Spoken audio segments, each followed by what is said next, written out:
ತಾಕತ್ ಭಾರತದೊಳಗೆ ಯಾರಿಗಿಲ್ಲ ಸರ್. ಯಾಕಂದ್ರ ಸಂವಿಧಾನ ಶಿಲ್ಪಿ ಭಾರತ ರತ್ನ ಡಾಕ್ಟರ್ BR ಅಂಬೇಡ್ಕರ್ ಅಂದ್ರೆ ಸಾಮಾನ್ಯ ವ್ಯಕ್ತಿ ಅಲ್ಲ. ಸ್ವತಂತ್ರ ಹೋರಾಟದ ಸಂದರ್ಭದೊಳಗೆ ಒಂದ್ ನಿಮಿಷ ಕೇಳ್ರ ಅದು ವಿಷಯ. ಸ್ವತಂತ್ರ ಹೋರಾಟದ ಸಂದರ್ಭದೊಳಗ ಕೋರ್ಟ್ನೊಳಗೆ ವಾದ ಮಾಡ್ತಾ ಇದ್ರು. ವಾದ ಮಾಡ್ತಕ್ಕಂಥ ಸಂದರ್ಭದೊಳಗ ಮಧ್ಯಾಹ್ನ 1 ಗಂಟೆ ಸಮಯಕ್ಕೆ ಒಂದು ಚೀಟಿ ಬರ್ತದ, ಅದನ್ನು ಓದಿ ಜೇಬಿನೊಳಗೆ ಇಟ್ಕೊಂಡು ಮತ್ತೆ ವಾದ ಮಾಡ್ಲಿಕ್ಕೆ ಪ್ರಾರಂಭ ಮಾಡ್ತಾರೆ. 2:30ಗೆ ಊಟಕ್ಕೆ ಬಿಟ್ಟಾಗ ಬ್ರಿಟಿಷ್ ನ್ಯಾಯವಾದಿ ಕೇಳ್ತಾನ, ಸರ್ ನಿಮ್ಗೊಂದು ಚೀಟಿ ಬಂತಲ್ಲ, ಏನಿತ್ತು ವಿಷಯ ಅಂತಂದಾಗ, ಸರ್ ನನ್ನ ಧರ್ಮ ಪತ್ನಿ ತೀರಿ ಹೋಗಿದಾಳ, ಆ ಸುದ್ದಿ ಬಂತು, ಓದಿ ಮತ್ತೆ ಜೇಬಿನೊಳಗೆ ಇಟ್ಕೊಂಡು ವಾದ ಮಾಡ್ತಾ ಇದ್ದೆ ಸರ್ ಅಂತ ಹೇಳಿದ್ರು. ಏ ತಮ್ಮ ಇಲ್ಲಿ ಮಾತಾಡೋಗಿಲ್ಲ, ಸ್ವಲ್ಪ ಈ ಕಡೆ ಬರ್ರಿ, ಬರ್ತಾರ ಅಧ್ಯಕ್ಷ. ಅವಾಗ ಬ್ರಿಟಿಷ್ ನ್ಯಾಯವಾದಿ ಅಂತಾನ, ಸರ್ ನಿಮಗ್ ಬಂದಿರತಕ್ಕಂತ ಚೀಟಿ ವಿಷಯ ನನ್ನ ಧರ್ಮ ಪತ್ನಿ ತೀರಿ ಹೋಗ್ಯಾಳ ಅಂತ ಸುದ್ದಿ ಬಂದಿದ್ರ ನಾನು ಕೋರ್ಟ್ ಬಿಟ್ಟು ಮನೆಗೆ ಹೋಗ್ತಾ ಇದ್ದೆ, ನೀವ್ ಯಾಕೆ ವಾದ ಮಾಡ್ತಾ ಇದ್ದೀರಿ ಸರ್ ಅಂತಂದಾಗ ಡಾಕ್ಟರ್ BR ಅಂಬೇಡ್ಕರ್ ಹೇಳ್ತಾರ, ಸರ್ ನನ್ನ ಧರ್ಮ ಪತ್ನಿ ತೀರಿ ಹೋಗ್ಯಾಳ, ವಾಪಸ್ ನಾನು ಮನೆಗೆ ಹೋದ್ರು ಸಹಿತ ಜೀವಂತಾಗಿ ಬರೋದಿಲ್ಲ, ಆದ್ರೆ ಯಾಕೆ ನಾನು ವಾದ ಮಾಡ್ತಾ ಇದ್ದೀನಿ ಅಂದ್ರ ಸ್ವತಂತ್ರ ಹೋರಾಟದೊಳಗ ಕೆಚ್ಚೆದೆಯಿಂದ ಗಟ್ಟಿಯಾಗಿ ಹೋರಾಟ ಮಾಡಿರ್ತಕ್ಕಂಥ 47 ಜನ ಸ್ವತಂತ್ರ ಹೋರಾಟಗಾರರು ಕಟ್ಕಟ್ಟೆ ಒಳಗೆ ನಿಂತಾರ, ವಾದ ಮಾಡದಿದ್ರೆ ಗಲ್ಲಿಗೆ ಹೋಗ್ತಾರ ಸರ್, ಬಿಡಿಸ್ಬೇಕಾಗ್ಯದ, ಅದಕ್ಕೆ ವಾದ ಮಾಡ್ತಾ ಇದ್ದೀವಿ. ಅವಾಗ ಬ್ರಿಟಿಷ್ ನ್ಯಾಯವಾದಿ ಅಂತಂದ, ವಾದ ಪ್ರತಿವಾದ ಏನು ಬೇಡ ಸರ್, ನಿಮ್ಮ ಪ್ರಾಮಾಣಿಕತೆ ನೋಡಿ ಅವ್ರು ಬಿಡುಗಡೆ ಮಾಡಿನ ಅಂತ ಹೇಳಿದ್ರಲ್ಲ, ಈ ದೇಶಕ್ಕಾಗಿ ಮಣ್ಣಿಗಾಗಿ ತಾಯ್ನಾಡಿಗಾಗಿ ಬದುಕ್ಯಾರ ಅಂತೇಳಿ ಭಾರತ ರತ್ನ BR ಅಂಬೇಡ್ಕರ್ ಫೋಟೋ ಇಲ್ಲದ. ಇನ್ನು ಇಲ್ಲೇ ಬರೋದಾರಲ್ಲ ಪುಣ್ಯಾತ್ಮರು ಮಹಾತ್ಮ ಗಾಂಧಿ, ಒಂದ ಮಾತಿನೊಳಗೆ ಮುಗಿಸ್ಬಿಡ್ತೀನಿ. ಒಬ್ಬ ಚುನಾವಣೆಗೆ ನಿಂತಿದ್ದ ಭಾರ್ಗವ್ ಸರ್ ಇಂಟರ್ವ್ಯೂ ತಗೊಳ್ತಾ ಇದ್ರು. ಅವ್ನು ಹೇಳ್ದ, ಮಹಾತ್ಮ ಗಾಂಧಿಗೂ ನನಗೂ ಒಂದೇ ವ್ಯತ್ಯಾಸದ, ನೋಡಿ ಓಟ್ ಹಾಕ್ರಿ ಅಂದವ. ಏನೂ ಹೇಳಿದ್ದಿಲ್ಲ, ನಮ್ಮ ಜನ ಬಾಳ ವಿಚಾರವಂತರು, ಎಲ್ಲಾ ಓಟ್ ಒನ್ಮೆ ಅವಂಗ ಹಾಕಿರು. ಅವಾಗ ಮತ್ತೆ ಇಂಟರ್ವ್ಯೂ ಕರೆದ್ರು, ಮಹಾತ್ಮ ಗಾಂಧಿಗೂ ನಿಮಗೂ ಒಂದ ವ್ಯತ್ಯಾಸ ಅದರಿ, ಏನದರಿ ಅಂತ ಕೇಳಿದಾಗ ಅವ ಹೇಳ್ದ, ಮಹಾತ್ಮ ಗಾಂಧಿ ಜೀವನ ಪರ್ಯಂತ ಒಂದು ಸುಳ್ಳು ಹೇಳಿಲ್ಲ, ನಾ ಎಂದೂ ಒಂದು ಕರೆನ ಹೇಳಿಲ್ಲ ನಾವು. ಹಂಗ ಬದುಕಿದ ಪುಣ್ಯಾತ್ಮ ಮೈ ಮ್ಯಾಗ ಬಟ್ಟೆ ಇಲ್ಲ ಅಂದ್ರು ಸಹಿತ ಹಿಂಗ್ ಹೋರಾಟ ಮಾಡಿ ಬ್ರಿಟಿಷರನ್ನ ಈ ನಾಡಿನಿಂದ ಹೊರಗೆ ಹಾಕ್ಯಾರ. ಸಂಗೊಳ್ಳಿ ರಾಯನ ಒಂದ್ ಮಾತು ನೆನಪು ಮಾಡ್ಕೊಳ್ತೀನಿ ನಿಮಗೆ, ಯಾಕೆ ಹೋರಾಟ ಮಾಡಬೇಕಂತ ಹೇಳಿ. ಸಂಗೊಳ್ಳಿ ರಾಯಣ್ಣ ಕಿತ್ತೂರು ಚೆನ್ನಮ್ಮನ ಸಂಸ್ಥಾನವನ್ನ ಸ್ವತಂತ್ರ ಮಾಡುವ ಸಲುವಾಗಿ ಗಟ್ಟಿಯಾಗಿ ಹೋರಾಟ ಮಾಡಿರ್ತಕ್ಕಂಥ ಪುಣ್ಯಾತ್ಮ ಹೋರಾಟಗಾರ ಇವತ್ತು ಬೆಳಗಾವಿ ಜಿಲ್ಲೆಯೊಳಗೆ ಒಂದು ತಾಲೂಕಿನೊಳಗೆ ಸಂಗೊಳ್ಳಿ ರಾಯಣ್ಣನನ್ನ ಮೋಸದಿಂದ ಹಿಡಿದು ಕೊಟ್ಟಿರ್ತಕ್ಕಂಥ ಬ್ರಿಟಿಷರು ಹಿಡಿದು ಕೊಟ್ಟಿದ್ದಕ್ಕಾಗಿ 11,000 ಎಕರೆ ಭೂಮಿ ಕೊಟ್ಟಾರ. ಸನ್ಮಾನ್ಯ DK ಶಿವಕುಮಾರ್ ಅವರಿಗೆ ತಾಕತ್ತಿತ್ತು ಅಂದ್ರೆ 11,000 ಎಕರೆ ಭೂಮಿ ಕಸ್ಕೊಂಡು ಬಡವರಿಗೆ ದೀನ ದಲಿತರಿಗೆ ಕೊಡುವಂತ ಕಾರ್ಯ ಆಗಲಿ.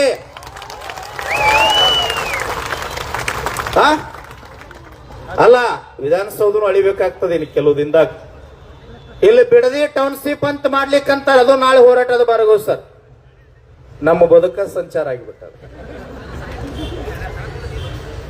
ಅಲ್ಲ, 11,000 ಎಕರೆ ಭೂಮಿ ಪಿತ್ರಾರ್ಜಿತ ಅಲ್ಲ, ಯಾರೋ ಗಳಿಸಿದಲ್ಲ. ಒಬ್ಬ ಪ್ರಾಮಾಣಿಕ ಈ ದೇಶದ ಹೋರಾಟಗಾರ ಸಂಗೊಳ್ಳಿ ರಾಯಣ್ಣನನ್ನ ಮೋಸತನದಿಂದ ಹಿಡಿದು ಕೊಟ್ಟದಕ್ಕಾಗಿ 11,000 ಎಕರೆ ಭೂಮಿ ಕೊಟ್ಟಾರ. 224 ಮಂದಿ MLAಗಳದಾರ ಈ ಭೂಮಿ ಕಸ್ಕೊಳಕ್ಕಾಗುವ. ಅದರ ಮುಂದಿನ ಅಧಿವೇಶನದೊಳಗ ಬೆಳಗಾವಿ ಒಳಗ ಬೇಡಿಕೆ ಒಳಗ ಅದು ಒಂದು ಇರ್ತದ, 11,000 ಎಕರೆ ಭೂಮಿ ಕಸ್ಕೊಂಡ ತೀರ್ತೀವಿ.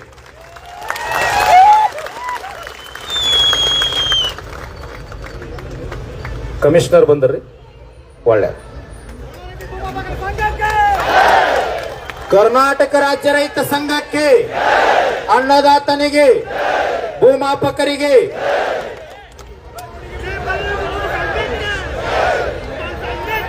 ತಿರುಮಲೇಗೌಡ್ರ ಯಾಕೆ ಕೊಡ್ರಿ ಸರ್, ಕೊಡ್ರಿ ಸರ್, ಕೊಡ್ರಿ.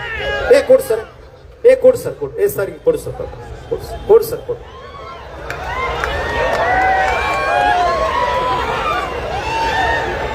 ಎದುರ್ತಾರ? ಹಾ, ಇರ್ಲಿ. ಕರ್ನಾಟಕ ರಾಜ್ಯ ರೈತ ಸಂಘಕ್ಕೆ, ಅನ್ನದಾತನಿಗೆ, ಭೂಮಾಪಕರಿಗೆ, ಭ್ರಷ್ಟ ಅಧಿಕಾರಿಗಳಿಗೆ. ಹಾ, ಇದು ಸರ್. ಈಗ ಈ ಹೋರಾಟವನ್ನು ಉದ್ದೇಶಿಸಿ ಕರ್ನಾಟಕ ರಾಜ್ಯ ರೈತ ಸಂಘ ಹಸಿರು ಸೇನೆ ರಾಜ್ಯಾಧ್ಯಕ್ಷರಾಗಿರ್ತಕ್ಕಂಥ ಸನ್ಮಾನ್ಯ ಚುಣಪ್ಪ ಪೂಜಾರಿ ಅವರು ಈ ಹೋರಾಟವನ್ನು ಉದ್ದೇಶಿಸಿ ಮಾತನಾಡಬೇಕಂತೇಳಿ ತಮ್ಮೆಲ್ಲರ ಪರವಾಗಿ ವಿನಂತಿಯನ್ನು ಮಾಡಿಕೊಳ್ತೀವಿ.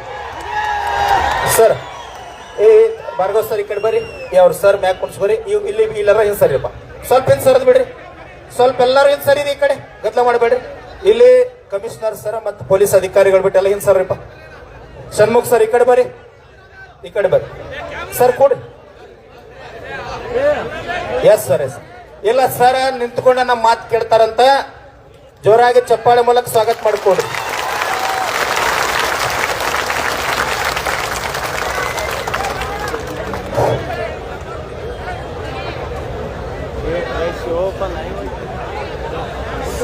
ಕರ್ನಾಟಕ ರಾಜ್ಯ ರೈತ ಸಂಘಕ್ಕೆ, ಭೂಮಾಪಕರ ಸಂಘಕ್ಕೆ, ರೈತ ತಾಯಂದಿರಿಗೆ, ರೈತ ಮಕ್ಕಳಿಗೆ ಜೈ ಜವಾನ್, ಜೈ ಜವಾನ್.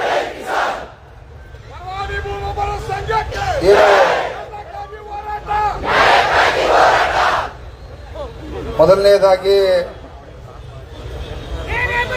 ನಮ್ಮ ಪರಮ ಪೂಜ್ಯರು, ರಾಜ್ಯ ಗೌರವ ಅಧ್ಯಕ್ಷರು ಶಶಿಕಾಂತ್ ಗುರೂಜಿ ಅವರ ಪಾದಕ್ಕೆ ಅಣಿಮಣಿದು ಮತ್ತು ಇನ್ನೊಬ್ಬರು ಪರಮ ಪೂಜ್ಯರಿಗೂ ಕೂಡ ಅಣಿಮಣಿದು ವೇದಿಕೆ ಮೇಲೆ ಇರ್ತಕ್ಕಂಥ ನಮ್ಮ ಈ ಭೂಮಾಪಕರ ಸಂಘದ ರಾಜ್ಯಾಧ್ಯಕ್ಷರಿಗೂ ಕೂಡ ನಮಸ್ಕಾರನ ಹೇಳುತ್ತಾ, ರಾಜ್ಯ ಕಾರ್ಯಾಧ್ಯಕ್ಷರಾಗಿರ್ತಕ್ಕಂಥ ಮಹೇಶ್ ಅವರು, ರಾಜ್ಯ ಉಪಾಧ್ಯಕ್ಷರಾಗಿರ್ತಕ್ಕಂಥ ಶಿವಾನಂದ್ ಅವರು, ಪ್ರೇಮ್ ಅವರು, ನಂದಿ ಅವರು ಮತ್ತು ನಮ್ಮ ದಿನೇಶ್ ಶಿರ್ವಾರ್ ಅವರು, ರಾಜು ಪವಾರ್ ಅವರು, ಹಲವಾರು ರಾಜ್ಯದ ಮುಖಂಡರು, ಜಿಲ್ಲೆಯ ಅಧ್ಯಕ್ಷರು, ಹಲವಾರು ನಮ್ಮ ವೀರಸಂಗಯ್ಯ ಅವರು, ಹಲವಾರು ಇಡೀ ರಾಜ್ಯದ ಹಲವಾರು ಸಂಘಟನೆಗಳ ನನ್ನ ಎಲ್ಲ ನಾಯಕರು ಮತ್ತು ಭೂಮಾಪಕರದ ಸಂಘದ ರಾಜ್ಯ ಮಟ್ಟದ ಎಲ್ಲ ಮುಖಂಡರೇ, ನನ್ನ ಎಲ್ಲ ತಾಯಿಯಂದಿರೇ, ರೈತ ದೇವರುಗಳೇ, ನನ್ನ ಭೂಮಾಪಕರ ತಾಯಿಯಂದಿರೇ ಮತ್ತು ಎಲ್ಲ ಸರ್ವೇಯರವರಿಗೆ ನನ್ನ ನಮಸ್ಕಾರನ ಹೇಳುತ್ತಾ, ವಿಶೇಷವಾಗಿ ನನ್ನ ಮೀಡಿಯಾ ದೇವರುಗಳಿಗೂ ಕೂಡ ನಮಸ್ಕಾರನ ಹೇಳುತ್ತಾ, ಇವತ್ತು ಇಲ್ಲಿ ನಮ್ಮ ಕಮಿಷನರ್ ಅವರು ಬಂದಾರ, ಅವ್ರಿಗೂ ಕೂಡ ಸ್ವಾಗತ ಮಾಡುತ್ತಾ, ಅದೇ ರೀತಿಯಾಗಿ ಅವರೇ ಒಂದು ಎಲ್ಲರಿಗೂ ಕೂಡ ಪೊಲೀಸ್ ಅಣ್ತಂಬ್ರಿಗೂ ಕೂಡ ಜೋರಾಗಿ ಚಪ್ಪಾಳಿ ಬಾರಿಸ್ರಿ. ಅವ್ರನ್ನ ಮೊದಲ ಅಣ್ತಂಬ್ರಿ, ಯಾಕಂದ್ರೆ ನಮಗೆ ಅವರಿಗೆ ಸರ್ಕಾರ ಜಗಳ ಹಚ್ಚಿ ಅವ್ರ ಮನೆ ಆಗಿರ್ತಾರ. ಇವತ್ತು ಏನು ಭೂಮಾಪಕರ ಸಂಘ 25 ವರ್ಷಗಳಿಂದ ರೈತರ ಜೊತೆ ನಿರಂತರವಾಗಿ ಯಾವುದೋ ಸರ್ಕಾರದ ಹಣದ ಬಜೆಟ್ದಾಗಿಂದ ಹಣ ಖರ್ಚು ಮಾಡದ ರೈತರ ಇಂದ್ರ ಕಲೆಕ್ಟ್ ಮಾಡಿ ಅವ್ರ ಪೇಮೆಂಟ್ ಅನ್ನ ಇಲ್ಲಿವರೆಗೆ ಬದುಕೊಂಡ್ ಬಂದಿರತಕ್ಕಂತ ಸಂದರ್ಭ. ಅವ್ರಿಗೆ ಪಾಪ 10,000 ತಗೊಂಡರು, 15,000 ತಗೊಂಡರು, 16,000 ರೂಪಾಯಿ ಪಗಾರ ತಗೊಂಡರು. ಅತಿ ಕೇವಲ 2,000, 3,000 ಒಂದೊಂದು ದಿವಸ ಪಗಾರ ಸಿಗದೇನು ಮನೆಗೆ ಹೋಗಿದರು. ಅವರೆಲ್ಲ ಕುಟುಂಬಗಳು ಇವತ್ತ ಬೀದಿಗೆ ಬಂದಿರತಕ್ಕಂತ ಸಂದರ್ಭ. ಸುಮಾರು 5 ತಿಂಗಳಿಂದ ಅವ್ರ ಸೇವೆಯನ್ನ ಸಲ್ಲಿಸಿಲ್ಲ. ಯಾಕೆ ಸೇವೆ ಸಲ್ಲಿಸಿಲ್ಲ? ಅವ್ರ ಸರ್ಕಾರ 25 ವರ್ಷದಲ್ಲಿ ಕೆಲಸ ಮಾಡತ್ತಾರೋ ಅವ್ರನ್ನ ಯಾವತ್ತೂ ಪರ್ಮಿಟ್ ಮಾಡ್ಕೊಂಡ ತಿಂಗಳ ಒಂದು 50-60 ರೂಪಾಯಿ ಪಗಾರ ಫಿಕ್ಸ್ ಮಾಡಬೇಕಾಗಿದ್ದ ಈ ರಾಜ್ಯ ಸರ್ಕಾರದ ಈ ಮಂತ್ರಿ, ಕಂದಾಯ ಮಂತ್ರಿ ಇರಬಹುದು, ರಾಜ್ಯದ ಮುಖ್ಯಮಂತ್ರಿ ಅವರು ಇರಬಹುದು, ಅವ್ರ ಜವಾಬ್ದಾರಿ ಇತ್ತು. ಅವರೇನು ಭಿಕಾರಿಗಳಲ್ಲ. ಅವರು ಕೂಡ ಸರ್ವೆ ಲೈಸೆನ್ಸ್ ಅನ್ನು ತಗೊಂಡ ಅವರು ಕೂಡ ಎಜುಕೇಟೆಡ್ ಮಾಡಿ ಹಳ್ಳಿ ಒಳಗೆ ಹೋಗಿ ಹಳ್ಳಿ ಒಳಗೆ ರಾಡಿ, ಮಳಿ, ಚಳಿ, ಅಲ್ಲಿ ಹಾವ ಚೋಳ, ರಾತ್ರಿ ಹಗಲ ಅವರು ಕೂಡ ಕೆಲಸ ಮಾಡಿರ್ತಕ್ಕಂಥ ಅವರು ದೇವರುಗಳು. ಆ ದೇವರುಗಳಿಂದ ಇವತ್ತ ತಾವ ರಾಜ್ಯದ ಮುಖ್ಯಮಂತ್ರಿ, ಕಂದಾಯ ಮಂತ್ರಿ ಇವತ್ತು ಸರ್ವೆಗಳು ನಮ್ಮ ರೈತರು ಎಲ್ಲ ನಕಾಶೆ ಮಾಡಿ, ವಾಟ್ನಿ ಮಾಡಿ, ಇವತ್ತು ಸರ್ವೆ ಮಾಡಿ ಭೂಮಿಯನ್ನು ಅಳದ, ನಿಮ್ ಭೂಮಿ ಇಷ್ಟ ಐತಿಪ್ಪ, ಇಷ್ಟು ಗುಂಟೆ ಐತಿ, ಇಷ್ಟು ಎಕರೆ ಐತಿ ಅಂತ ಹೇಳಿ ಇಲ್ಲಿವರೆಗೆ ಅವ್ರ ಸೇವೆ ಮಾಡ್ಕೊಂಡು ಬಂದಿರತಕ್ಕಂಥವ್ರು. ಯಾಕ ಏನ್ ದೊಡ್ಡ ವಿಷಯ ಇತ್ತ? ಇಲ್ಲಿವರೆಗೆ 25 ವರ್ಷ ವರ್ಷಕ್ಕಿಲ್ಲ ಅಂದ್ರು 500 ಕೋಟಿ 800 ಕೋಟಿ ಹಣವನ್ನ ನನ್ನ ರೈತ ದೇವರುಗಳ ಇವತ್ತ ಎಕರೆಗೆ 1500, 2000, 10 ಎಕರೆ ಇದ್ರೆ 20,000, 20 ಎಕರೆ ಇದ್ರೆ 70,000 ಹಣ ತುಂಬತಕ್ಕಂಥವ್ರು ನಾವದು. ಅದ್ರ ಸುಮಾರು ವರ್ಷಕ್ಕೆ 800 900,000 ಕೋಟಿ ರೂಪಾಯಿ ಹಣ ಆಗ್ತೈತೆ. 25 ವರ್ಷದಿಂದ ನೀವು ಪಗಾರ ಹೆಂಗ್ ಕೊಟ್ರಿ ಅವ್ರಿಗೆ? ಏನ್ ರಾಜ್ಯದ ಮುಖ್ಯಮಂತ್ರಿ ಕೊಟ್ರು, ಕಂದಾಯ ಮಂತ್ರಿ ಕೊಟ್ರು, ಯಾರು ಪಗಾರ ಕೊಟ್ರಿ? ನನ್ನ ರೈತ ದೇವರುಗಳು ಅವ್ರ ಪಾಪ ಸರ್ವೆಗಲ್ಲಿ ಅರ್ಜಿಗೆ ರೊಕ್ಕ ತುಂಬಿರ್ತಾರೋ ಅದ್ರೊಳಗಿಂದ ಹೆಂಗ್ ಅಡ್ಜಸ್ಟ್ ಮಾಡಿ ಕೊಟ್ಟಿರಿ ಅನ್ನೋದು ಇವತ್ತಿನವರೆಗೆ ನಿಮ್ಮದು ಅಡಿಟ್ ಕೂಡ ಇಲ್ಲ. ಏನಿದೆ ಇವತ್ತು ನೋಡ್ರಿ, 6 ತಿಂಗಳಿಂದ್ರೆ 20 ಲಕ್ಷ ಅರ್ಜಿಗಳು ನನ್ನ ರೈತ ದೇವರುಗಳು ಒದ್ದಾಡಿ ಸಾಯತಾವ. ಸರ್ವೆ ಆಗಿಲ್ಲ, ನಕಾಶೆ ಆಗಿಲ್ಲ, ವಾಟ್ನಿ ಆಗಿಲ್ಲ, ಅಲ್ಲಿ ಬಡದಾಟ ಹಚ್ಚಿ 16 ಕಡೆ ಮರ್ಡರ್ ಆಗಿದಾವ. ಅದಕ್ಕೆ ಕಾರಣ ಯಾರ? ಈ ರಾಜ್ಯದ ಮುಖ್ಯಮಂತ್ರಿ, ಕಂದಾಯ ಮಂತ್ರಿ. ಇವ್ರನ್ನ ಕಾಯಂಗೊಳಿಸ್ಕೊಂಡ ಅವತ್ತ ಸೇವಾ ಮಾಡಿರಪ್ಪ ಅಂದ್ರೆ ಇವತ್ತು ಅವ್ರ ಕೆಲಸ ಮಾಡಿದ್ರೆ 20 ಲಕ್ಷ ಅರ್ಜಿ ಇವತ್ತೆಲ್ಲರಿಗೂ ಸರ್ವೆ ಆಗಿ, ನಕಾಶೆ ಆಗಿ, ಉತ್ತಾರ ಆಗಿ, ಖರೀದಿಯಾಗಿ ನಾವೆಲ್ಲ ರೈತರ ನೆಮ್ಮದಿ ಜೀವನ ಸಲ್ಲಿಸಬಹುದಾಗಿತ್ತು. ನೀವೇನ್ರ ತಿಳ್ಕೊಂಡಿರ್ಬೇಕ ಅಧಿಕಾರಿಗಳ, ನಾವು ಭೂ ಮಾಪಕರ ಪರವಾಗಿ ಬಂದಿರತಕ್ಕಂಥವ್ರಲ್ಲ. ಅವರು ಕೂಡ ನಮ್ಮ ರೈತ ನೋವು ಯಾರು ಕೇಳವ್ರ? 400 ಕೋಟಿ ರೊಕ್ಕ ನಮ್ಮದಲ್ಲಿ ತುಂಬಿರ್ತಕ್ಕಂಥದ್ದು ಮರ್ಡರ್ ಆಗತ್ತವ.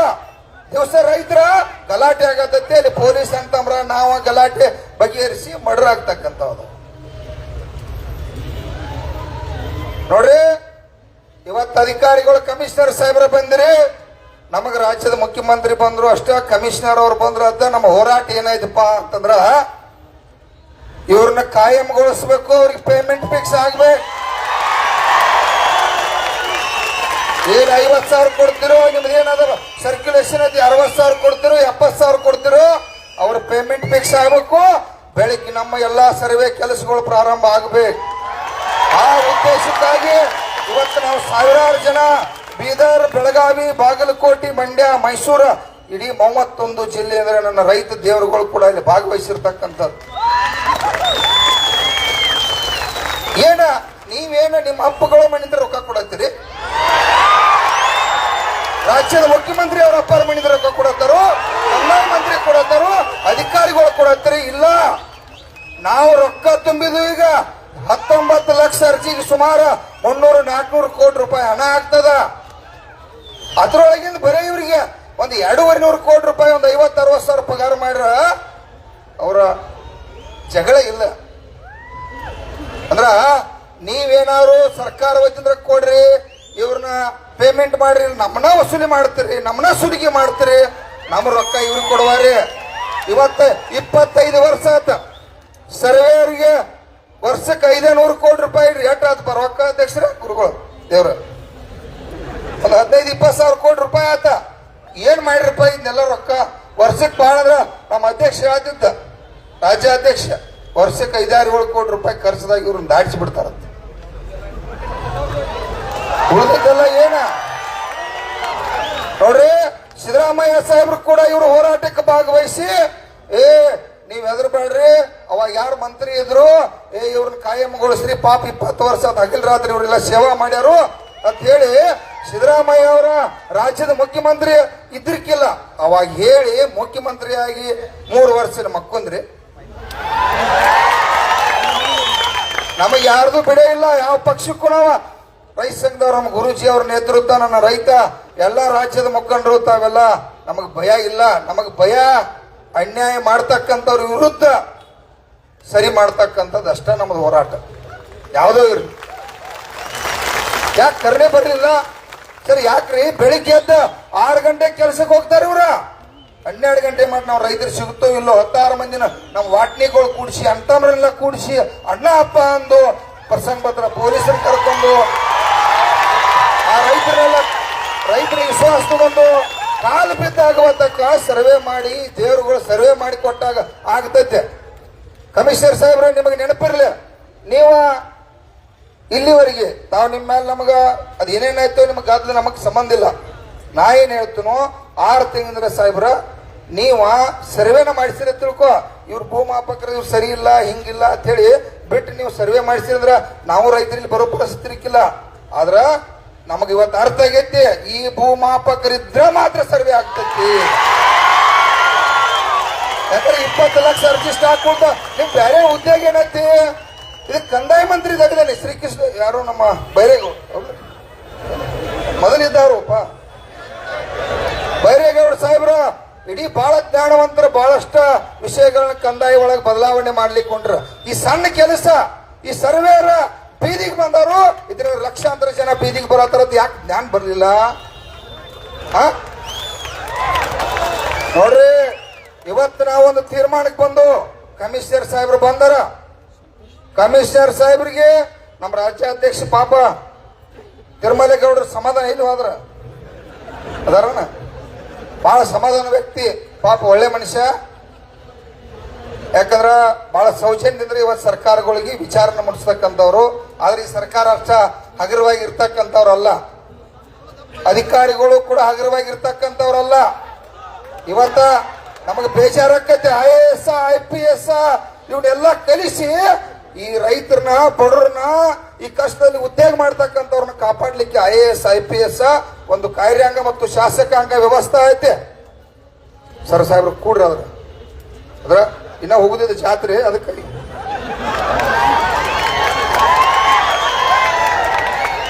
ಬಹಳ ನಿಜವಾಗಿಯೂ ಕೂಡ ಈ ಭೂಮಾಕರಿ ಅನ್ಯಾಯ ಆಗಿದೆ. ನಮಗ ಅವ್ರಿಗಿಂತ ಹೆಚ್ಚು ಇವತ್ತು ನಮಗ ಅನ್ಯಾಯ ಆಗತೈತೆ. ಅವ್ರ 5 ತಿಂಗಳಾದ್ ನಿಮ್ಗೆ ಯಾಕೆ ಲಕ್ಷ ಇಲ್ಲಪ್ಪ ಅಧಿಕಾರಿಗಳಿಗೆ ರಾಜಕಾರಣಿಗಳಿಗೆ? 5 ತಿಂಗಳಂದ್ರೆ ಪಾಪ ಅವ್ರ ಮಕ್ಕಳ ಕುಟುಂಬ ತಾಯಿ ತಂದೆ ಅವ್ರ ಜೀವನ ಹೆಂಗ್ ನಡೀತೈತೆ ಅನ್ನುವಂತ ಸಣ್ಣ ಕೇವಲ ಜ್ಞಾನ ಹಾಕಿಲ್ರು ನಿಮ್ಗ? ಏನ್ ನಿಮ್ದು ಉದ್ಯೋಗ ಏನ?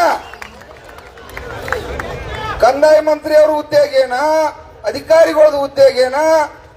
ನೋಡ್ರಿ, ನಮ್ದ ಭಾಷೆನ ಸ್ವಲ್ಪ ನಮ್ದು ಹಳ್ಳಿ ಭಾಷೆ ನಾವು ಬಾಳ ಸಾಲಿ ಕಲ್ತಿರಂಗಿಲ್ಲ, ಹೆಚ್ಚ ಕಡಿಮೆ ಸುಧಾರಿತವಾಗಿ ಮಾತಾಡಕ್ಕೂ ಬರೋದಿಲ್ಲ. ಅದಕ್ಕಾಗಿ ಅಲ್ರು ಇವ್ರೇನು ಪಾಪ ಕೆಲ್ಸಕ್ಕೆ ಹೋಗ್ಬೇಕ? ಇದನ್ನೇ ಇಲ್ಲಿವರೆಗೆ 20 ವರ್ಷ 10 ವರ್ಷ ಇದನ್ನ ಕಲ್ಕೋತ್ ಬಂದಾರ. ಇದ್ರ ಮೇಲೆ ಅವಲಂಬನೆಗೆ ಬೇರೆ ವಿದ್ಯೆ ಬರೋದಿಲ್ಲ ಅವ್ರಿಗೆ. ಈಗ ಎಲ್ಲ ಬಿಟ್ಟವ್ರ ಇದನ್ನು ಕೂಡ ಖಾಸೀಕರಣ ಮಾಡಿಬಿಡ್ನು, ಅವಾಗ ಯಾವಾಗ 10,000 ರೂಪಾಯಿ ಕೊಡ್ನು, ಅದ್ರೊಳಗೆ 7,000 ರೂಪಾಯಿ ಅವನ್ ತಗೊಲಿ, 2,500 ರೂಪಾಯಿ ನಮಗ್ ಕೊಡ್ಲಿ ಅನ್ನುವಂತ ಚಟುವಟಿಕೆ. ಏನ್ ರೂಪಾಯಿ ನೀವೆಲ್ಲ ಏನ ಬ್ರಿಟಿಷರ? ಏನ್ ರಾಜಕಾರಣಿಗಳ ಅಧಿಕಾರಿಗಳ ನೀವೆಲ್ಲ ನಮ್ಮ ಸೇವಾ ಮಾಡಕ್ಕಾಗಿದಿರು ರೂಪ ನೀವ? ಬೇರೆದ್ ಏನ್ ಕೆಲಸದ ನಿಮ್ದ? ಇವೆಲ್ಲ ನೋಡ್ರಿ ಅಂತ ಅಲ್ಪ 20 ವರ್ಷ ಸರ್ವಿಸ್ ಆಗಿ ಇವ್ರಿಗೆ ನಾಲೆಜ್ ಇದ್ದಂಗ ಇನ್ನು ಬಂದವ್ರು 10 ವರ್ಷ ಕಲ್ತ ಅಲ್ಲಿವರೆಗೆ ನಾವು ಸಾಯಿನು. ಇವೆಲ್ಲ ಈ ದೇವ್ರುಗಳೆಲ್ಲ ಕಲಿತು ರೆಡಿ ಇದಾವೀಗ. ಅರೆವತ್ತು ಚಾಲೂ ಮಾಡ್ರಿಪ್ಪ ಅಂದ್ರೆ 20 ಲಕ್ಷ ಅರ್ಜಿ 1 ತಿಂಗಳ ಗಂಡು ಮಕ್ಕಳು ಬಗೆಹರಿಸ್ತಾರ. ಹರಿಸ್ತಿರಲ್ಪ ಮತ್ತ ಗಂಡು ಮಕ್ಕಳ 24 ತಾಸು ಕೆಲಸ ಮಾಡಿದ್ರು ಮಾಡ್ತೀರಿ ನೀವು. ನೋಡ್ರಲ್ಲ, 2 ಕೈ ಎತ್ತಾರ. ಇಂಥ ದೇವರುಗಳು ನಿಮ್ ಕೈಯಾಗಿ ಸಿಕ್ಕ ಅವನು ಉಪಯೋಗ ತಗೋಲಿಲ್ಲ ಅಂದ್ರ ಎಂತ ದರಿದ್ರ ಸರ್ಕಾರಗಳ. ನೋಡ್ರಿ, ನಮಗೆ ಯಾರ್ದು ಭಯ ಇಲ್ಲ. ಮುಖ್ಯಮಂತ್ರಿ ಏನು ಸೇವಾ ಮಾಡ್ಬೇಕಾಗೈತಿ, ಈ ರಾಜ್ಯದ ಮುಖ್ಯಮಂತ್ರಿ ರೈತರ ಬಡವರ ಏನ್ ಕಷ್ಟದಾಗ ಇರ್ತಕ್ಕಂಥವ್ರನ್ನ ಎತ್ಕೊಳಕ್ಕಾಗಿ ಮುಖ್ಯಮಂತ್ರಿ ಅವ್ರ ಸ್ಥಾನ ಐತೆ. ಬೇರೆದಕ್ಕೇನ್ ಕೆಲಸ ಐತಿ? ಈ 10 ಮಂದಿ ಮಂತ್ರಿಗಳಾಗ್ಯಾರೀಗ. ಇವತ್ತು ಜಿ ಪರಮೇಶ್ವರ್ ಸಾಹೇಬ್ರಿಗೆ ಹೆಲ್ತ್ ಪ್ರಾಬ್ಲಮ್ ಇರಬಹುದು. 10 ಮಂದಿ ಮಂತ್ರಿಗಳಿಗೆ ರಾಜ್ಯದ ಮುಖ್ಯಮಂತ್ರಿ ಅವರು ಡೈರೆಕ್ಷನ್ ಕೊಟ್ಟಿದ್ದೇನ. ನಾವೇನು ಅಮೆರಿಕದಾಗ ಹೋಗಿಲ್ಲ, ಇಲ್ಲಿ ಬೆಂಗಳೂರಿಗೆ ಇಲ್ಲೇ 10 ಕಿಲೋಮೀಟರ್ದಾಗ 2 ಕಿಲೋಮೀಟರ್ದಾಗ ಸುವರ್ಣಸೌಧ ಐತಿ.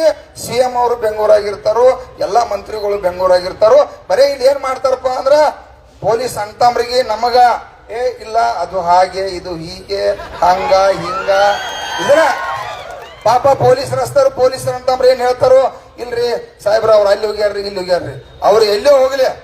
ಇವತ್ತ ಕಮಿಷನರ್ ಸಾಹೇಬ್ ಬಂದರು. ಕಮಿಷನರ್ ಅವ್ರಿಗೆ ಒಂದೇ ಒತ್ತಾಯ, ಇವತ್ತ ಇವ್ರನ್ನ ಪರ್ಮನೆಂಟ್ ಮಾಡ್ಕೋಬೇಕು. ಒಂದು ಒತ್ತಾಯ, ಮೊದಲನೇ ಒತ್ತಾಯ. ಇಲ್ಲ ತಕ್ಷಣ ಇವರಿಗೆ 60-70 ರೂಪಾಯಿ ಏನ್ ನಿಮ್ದ ದಾಖಲಾತಿ ಐತಿ ಪೇಮೆಂಟ್ ಫಿಕ್ಸ್ ಮಾಡಬೇಕು. ನಾಳೆ ಬೆಳಿಗ್ಗೆ ಕೆಲಸ ಸ್ಟಾರ್ಟ್ ಆಗ್ಬೇಕು. ಎಲ್ಲ ಸವಲತ್ತುಗಳು ಅವ್ರಿಗೆ ಕೊಡ್ತಕ್ಕಂಥದ್ದು ಕೊಡಬೇಕು ಅನ್ನೋಂಥ ಒತ್ತಾಯ ಐತಿ. ಇದನ್ನ ಬಿಟ್ಟು ನೀವೀಗ ಬಂದಿರಿ, ನೀವು ನಮ್ಮೆಲ್ಲ ಈ ರೈತರ ಮತ್ತು ನಿಮ್ದೇನು ಸರ್ವೆ ಮಾಡ್ತಕ್ಕಂಥ ಈ ಭೂಮಾಪಕರದ ಮೇಲೆ ನಿಮ್ಗೆ ಅಭಿಮಾನ ಇತ್ತಂದ್ರ ನಿಮಗ ಸರ್ಕಾರದಿಂದ ಒಳ್ಳೆ ಸಂದೇಶ ತಂದ, ನಾಳಿಂದ್ರ ನಿಮಗ ಕಾಯಂಗೊಳಿಸುತ್ತಪ್ಪ, ಪೇಮೆಂಟ್ ಇಷ್ಟು ಫಿಕ್ಸ್ ಐತಿ, ನಿಮ್ಗೆಲ್ಲ ಇವು ಸವಲತ್ತುಗಳು ನಿಮ್ಮೆಲ್ಲ ಬಗೆಹರಿಸ್ತು ಅಂತ ಹೇಳ್ರಪ್ಪ ಅಂತಂದ್ರ ನಿಮಗೆ ಸಂತೋಷ ಐತಿ. ನೀವು ಏನೇನು ಸವಲತ್ತುಗಳನ್ನ ಹೇಳಿ ಹೋಗ್ತಕ್ಕಂಥದ್ದು ಅವಕಾಶ ಕೊಡ್ತು. ದಯವಿಟ್ಟು ನೀವು ಸ್ವಾಭಿಮಾನಲೆ ಇವ್ರ ಪೇಮೆಂಟ್ ಫಿಕ್ಸ್ ಮಾಡಲ್ದ, ನಮ್ಮ ನಾಳೆ ಸರ್ವೆ ಚಾಲೂ ಮಾಡಲ್ದ ನೀವು ಹಾದ್ರಿ ಅಂತಂದ್ರ ನಿಮ್ಮ IAS ಅಧಿಕಾರಿಗಳಿಗೆ ಬೆಲೆ ಅವಮಾನ ಬೆಲೆ ಇರ್ತಿಲ್ಲ. ಇಷ್ಟ ನೋಡ್ರಿ, ನನಗೆ ಮುಖ್ಯಮಂತ್ರಿ ಬೇಕನ್ನಂಗಿಲ್ಲ ನಾವು ಗುರುಗಳು. ಯಾಕ್ರಿ ನಮಗೇನು ಪರಮೇಶ್ವರ್ ಸಾಹೇಬ್ರ ಮುಖ ನೋಡ್ಬೇಕನ್ನವ್ರಲ್ಲ, ಯಾರು ನೋಡ್ಬೇಕನ್ನವ್ರಲ್ಲ. ನಮಗೇನೈತಿ ನ್ಯಾಯ ಸಿಗ್ಬೇಕು. ಇಲ್ಲ ಅಂದ್ರೆ ಸರ ನಾವಿವತ್ತು ತೀರ್ಮಾನ ಮಾಡಿದ್ವು. ಏನ್ ತೀರ್ಮಾನ ಮಾಡಿದ್ವು ಅಂತಂದ್ರ ನೀವೇನಾರ ಹೇರಾಪೇರ ಮಾಡಿ ಇದನ್ನ ಸಮಾಧಾನ ಮಾಡುವಂತದ್ದು ಮಾಡಿರಪ್ಪ ಅಂದ್ರ ನಾವೆಲ್ಲರೂ ಬೇಕಾದ್ರೆ ನಮ್ಮ ಪೊಲೀಸ್ ಅಂತಂದ್ರ ನಮ್ಮನ್ನ ಗುಂಡಿಟ್ಟು ಕೊಲ್ಲೆ, ಭೂಮಾಪಕರನ್ನು ಕೊಲ್ಲೆ ಹೋಗ್ಲಿ ಒಮ್ಮೆ, ಈ ಜಗತ್ತಿಗೆ ಗೊತ್ತಾಗಲಿ ಒಮ್ಮೆ. ಇಲ್ಲ ಅಂತಂದ್ರ ನಮ್ಮನ್ನ ಜೈಲಿನಾಗ ಇಟ್ಟರೆ ಸರ್ಕಾರ ನಡೆಸಿ. ನಮ್ಮ ಪೊಲೀಸರ ನಮ್ಮ ಪಾಪ ಇದೇ ACP ಸಾಹೇಬ್ರ ಭಾಳ ಅವ್ರು ಹೇಳತ್ತೀರಿ, ಇಲ್ಲ ಇವತ್ತೊಂದು ಪರ್ಮಿಷನ್ ಇವತ್ತೊಂದು ದಿವಸ ನಮಗೇನ ಇಲ್ಲೇ ಇರ್ಬೇಕನ್ನಾಕಿ ನಮ್ಗೇನು ತೆಗೆದಿಲ್ಲ. ನಮ್ಮ ಲಕ್ಷಾಂತರ ಕೆಲಸಗಳು ರೈತರ ಎಲ್ಲರೂ ಕೆಲಸ ಬಿಟ್ಟು ಬಂದು ನಾವು ಇಲ್ಲಿ 10 ಕೋಟಿ ರೂಪಾಯಿ ಇವತ್ತ ಖರ್ಚಾಗಿತ್ತು ನಮ್ಮದ. ಇಲ್ಲಿ ಬರ್ಬೇಕಂದ್ರ ಇಷ್ಟು ಜನರದಲ್ಲ ಏನ್ ನಮಗೇನ ಬಸ್ ಫ್ರೀ ಅದಾವು, ಏನ್ ರೈಲ್ವೆ ಫ್ರೀ ಅದಾವು? ಕೈಲಿಂದ ಗಂಟು ಹಾಕೊಂಡ್ ನನ್ನ ರೈತ ದೇವರುಗಳ ಭೂಮಾಪಕರ ಪಾಪ ಕೈಲಿಂದ 1,000 5,000 ರೂಪಾಯಿ ಖರ್ಚು ಮಾಡ್ಕೊಂಡು ಇಲ್ಲಿ ಬೆಂಗಳೂರಿಗೆ ಬಂದು ನೀವು ಇನ್ನ ಮತ್ತೆ ಮುಂದೆ ಹೋರಾಟ ಇಲ್ಲ. ನಮ್ದ ಭೂಮಾಪಕರದ ಹೋರಾಟ ಇಲ್ಲ. ಇವತ್ತ ಕೊನೆ, ಇವತ್ತ ಪರ್ಮಿಟ್, ನಾಳೆ ಕೆಲಸ. ಗುರುಗಳು ದಿವಸ ಮಾಡಕ್ಕಿದೆ ನಮ್ದ ನೌಕರಿ ಅಂತ ತಿಳ್ಕೊಂಡ್ರಿ, ಏನ್ ತಿಂಗಳ ಪೇಮೆಂಟ್ ಐತಿ ನಮಗ? ಸಾಹೇಬ್ರ ದಯವಿಟ್ಟು ನಾವು ಮಾತಾಡ್ತಕ್ಕಂಥದ್ದ ಒಳ್ಳೇದ ಮಾತಾಡೋರು ನಮಗ್ ಬಿರ್ಸ್ ಅನಿಸ್ಬೋದು. ಆದ್ರೇನ ತಮಗ್ ಒಂದೇ ವಿಚಾರ, ನಾನು ಕೂಡ ನಿಮಗೊಂದು 10 ಸಲ ಫೋನ್ ಹಚ್ಚಿನ ವಿಷಯ ಬದಲು ಇದನ್ನ ಪಟ್ನ ಪರ್ಮಿಟ್ ಮಾಡ್ಕೋರಿ ಸರ, ಇಲ್ಲ ಅಂದ್ರೆ ದೊಡ್ಡ ಯುದ್ಧ ಆಕೈತಿ. ಇದಕ್ಕ ಏನಾರೇ ಅವ್ರಿಗೊಂದು ನ್ಯಾಯ ಕೊಡಿಸ್ರಿ ಅಂತೇಳಿ ಹೇಳ್ತಕ್ಕಂಥ ಕೆಲಸ ಮಾಡಿದ್ವು. ಈಗ ಬೇಡದೆಲ್ಲ ಬೇಡ, ಈಗ ಹಿಂದಿನ ತೆಗಿಯಂಗಿಲ್ಲ. ಹೌದು, ಈಗ ಮುಂದಿಂದ ಅಷ್ಟ, ಹಿಂದಿನ ಚರ್ಚೆ ಮಾಡ್ಕೋತ ಕೂತ್ರೆ ಉದ್ಧಾರ ಆಗುದಿಲ್ಲ. ಈಗ ಇವತ್ತೇನಾಗೈತಿ, ನಿಮ್ಮ ಪೇಮೆಂಟ್ ಫಿಕ್ಸ್ ಆಗ್ಬೇಕು, ಅರೆವತ್ತದ ನಮ್ಮ ಸರ್ವೆ ಚಾಲು ಆಗ್ಬೇಕು. ಇದ್ರ ಬಿಟ್ರೆ ವ್ಯವಹಾರ ಬೇರೆ ಇಲ್ಲ. ಕಮಿಷನರ್ ಸಾಹೇಬ್ರ ದಯವಿಟ್ಟು ನೀವ ನಮ್ಮ ಸಮಸ್ಯೆ ಬಗೆಹರಿಸ. ನೀವು ಬೇಕಾದ್ರೆ ಇಲ್ಲೇ ಮಂತ್ರಿಗಳನ್ನ ಕರ್ಸ್ಕೊಡ್ರಿ, ಏನ್ ಮಾಡ್ತೀರಿ ಮಾಡ್ರಿ, ನಮಗ್ ಇವೆರಡು ವಿಷಯ ಸಾಕು. ಬೇಕಾದ್ರೆ ಇಲ್ಲಿ ನೋಡ್ರಿ ಸರ ಇನ್ನೊಂದು, ಯಾಕಂದ್ರೆ ನಮಗೆ 20 ಲಕ್ಷ